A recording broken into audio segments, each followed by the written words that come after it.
La grotte de Lascaux, dans le sud-ouest de la France, abrite la plus renommée des œuvres rupestres de la préhistoire. Ces fresques, restées cachées pendant 18 000 ans, témoignent du talent exceptionnel des artistes du Paléolithique qui les ont créées. Récemment, la grotte de Lascaux a fait l'objet d'une reconstitution magistrale. Voici l'histoire de la création de Lascaux IV, la copie grandeur nature de l'original. En Dordogne, résonne un chantier qui marquera son époque. Un bâtiment de 150 mètres de long, 70 mètres de large et un toit végétalisé à 10 mètres de hauteur. La construction d'un musée qui ambitionne de devenir la référence internationale de l'art pariétal, Lascaux IV. Ce bâtiment hors norme de 8500 mètres carrés abritera un projet unique. La reproduction à l'identique de la célèbre grotte de Lascaux. Une pièce de 240 mètres de long, faite de béton, de fer et de résine. Une reproduction à l'échelle 1, pour laquelle les toutes dernières technologies sont à l'œuvre. Objectif de l'opération, plonger les visiteurs dans l'émotion de la découverte, celle de 4 adolescents qui, en septembre 1940, ont été les premiers à s'avancer dans la salle des taureaux. Alors voilà, c'est exactement le sentier de la découverte que les 4 garçons ont emprunté le jeudi 12 septembre 1940, c'est-à-dire Jacques Marsal, Simon Coincas, Georges Agnel et Marcel Ravida, dans la même ambiance, y compris la météo, où il faisait très beau ce jour-là.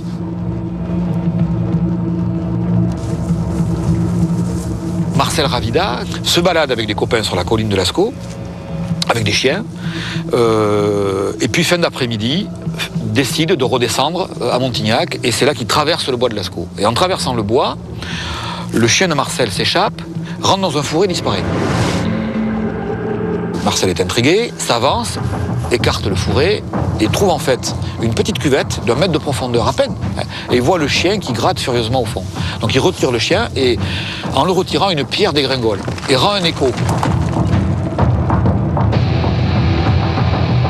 Ils imaginent qu'ils viennent de trouver l'entrée du souterrain entre le manoir de Lascaux et le château de Montignac. Et que dans ce souterrain secret, comme toutes les histoires de l'époque, on allait trouver un veau d'or, c'est-à-dire plein de pièces d'or. Donc tous les ingrédients de l'aventure romanesque y sont. 4 jours plus tard, le dimanche, mieux équipés, 3 garçons accompagnent Marcel Ravida vers le fameux passage, dont Simon Coincas. Le voici ici, 76 ans après la découverte, dernier survivant parmi ses camarades. Le 12 septembre 1940 a marqué sa vie. Il garde encore en mémoire l'enchaînement des événements. Tous les 4, on a grandi le trou. Et c'est Ravida qui est descendu le premier. Ça descendait en pente. Et c'est là qu'on est tombé dans la grotte.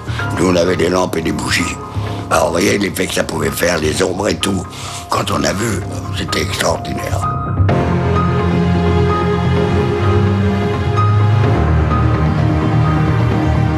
Les 4 garçons ont vite compris qu'ils venaient de mettre la main sur un trésor et qu'ils allaient devoir le protéger.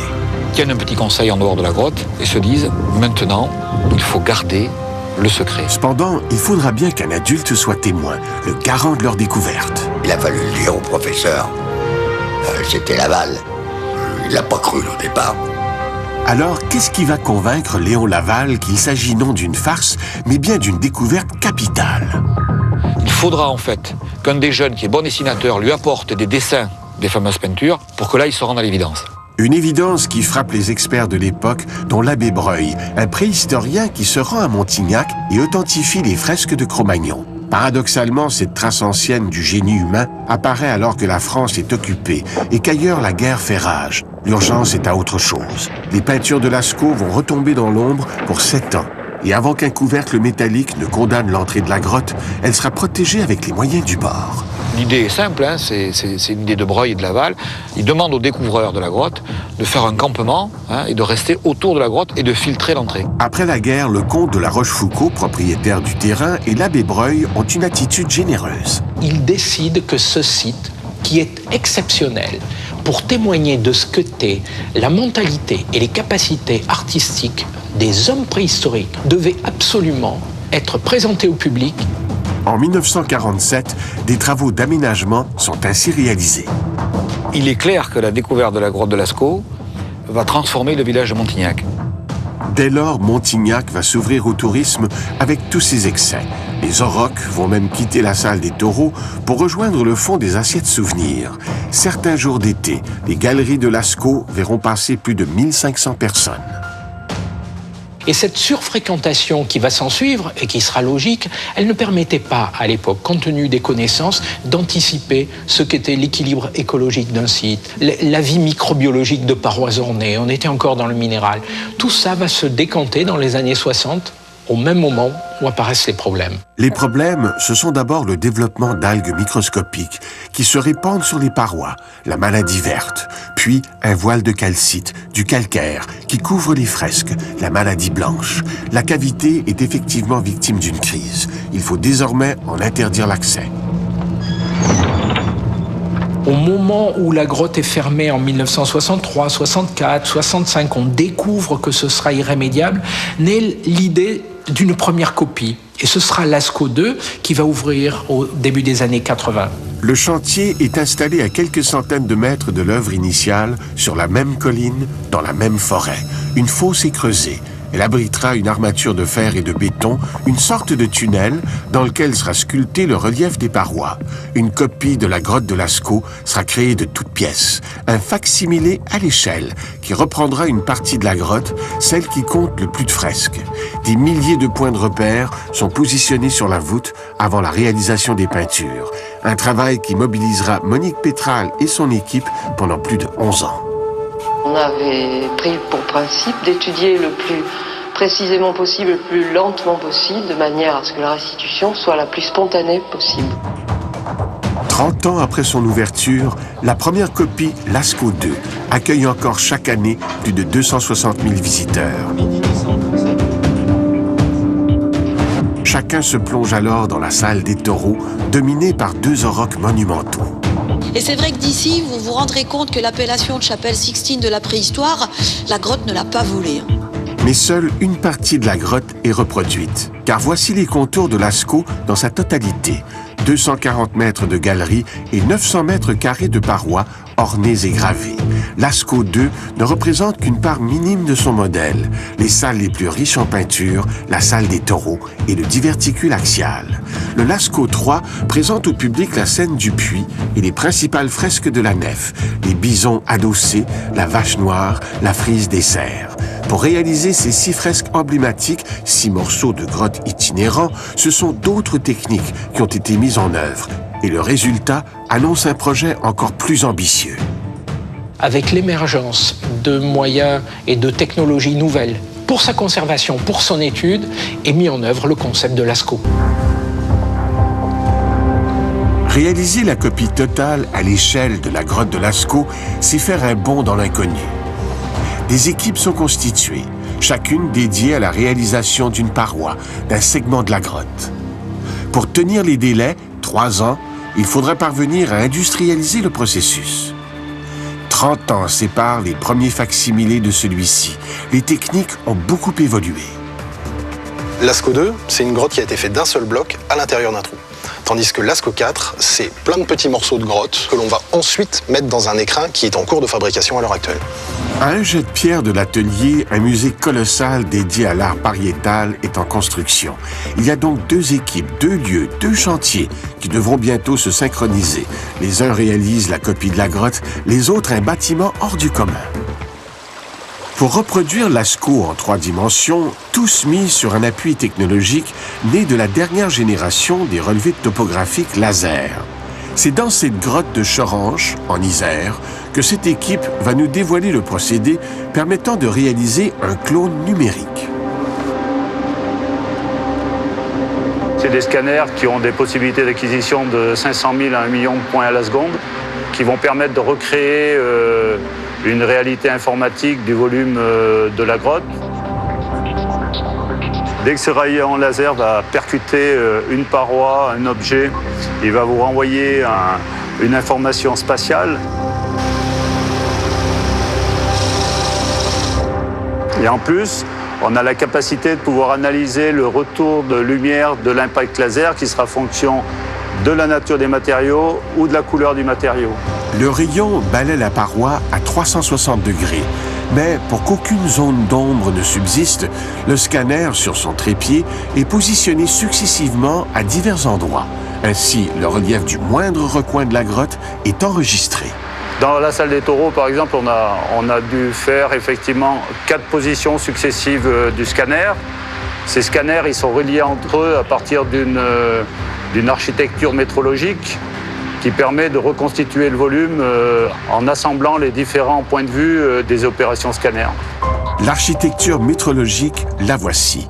3 relevés dans la même salle, mais à 3 endroits différents.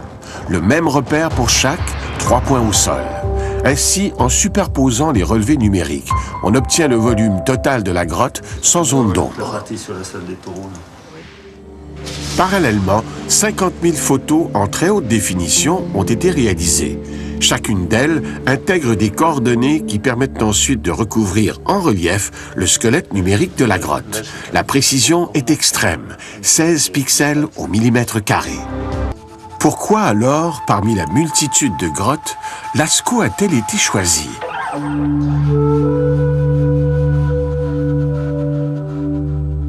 C'est avant tout la géologie, le détail minéral, le modelé de la paroi qui a inspiré les peintres. Alors ce que vous voyez là, c'est une illustration parfaite de ce qu'a pu être l'entrée préhistorique de Lascaux. Un petit porche ouvert sur le bois, un compte d'éboulis, et ensuite une dégringolade d'une vingtaine de mètres jusqu'à la salle des taureaux.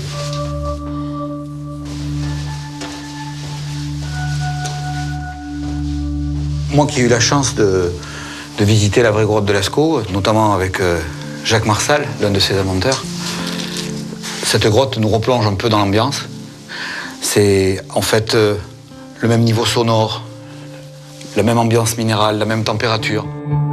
Une fois que la rivière s'est retirée, bien des millions d'années plus tard, elle a été visitée par les hommes préhistoriques. Ici, on revit en fait un peu l'état de la cavité avant qu'elle soit peinte par les hommes de Lascaux.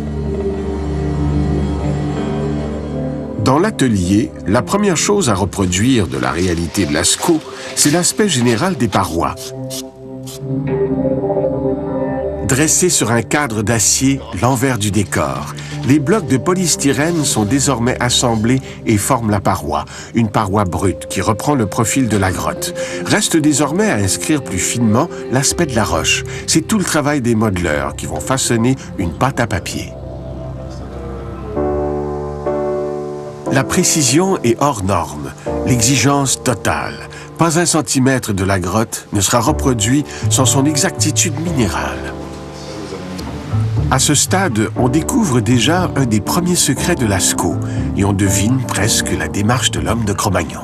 Tout a été choisi à des endroits bien précis pour venir accentuer des courbes, accentuer des tempéraments, des regards, des formes. C'est pas un hasard. Un volume dans une tête, dans un ventre, pour un œil, pour une bouche, ça donne énormément de caractère aux figures qui sont devant nous et sur lesquelles on travaille. Mais que vont peindre les artistes? Quelle réalité de la grotte? Pas de place pour l'interprétation libre, l'expression personnelle. Les fresques seront peintes avec 18 000 ans d'histoire. On a l'érosion qui est passée par là, on a de l'humidité qui a fait jouer tout ça, donc on ne peut pas peindre exactement comme c'était à l'époque, on peint le résultat du temps aussi. Même la poussière a laissé son empreinte et sera donc reproduite sur les parois où chaque couche, chaque animal sera peint comme il l'a été avant ou après un autre. En tout cas, dans un ordre établi et qui sera respecté.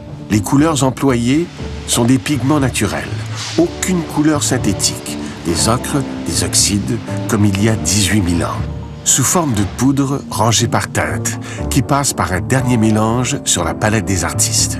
Et comme il y a 18 000 ans, au moment de poser la couleur, la technologie s'efface. La main de l'artiste agit, rien de plus.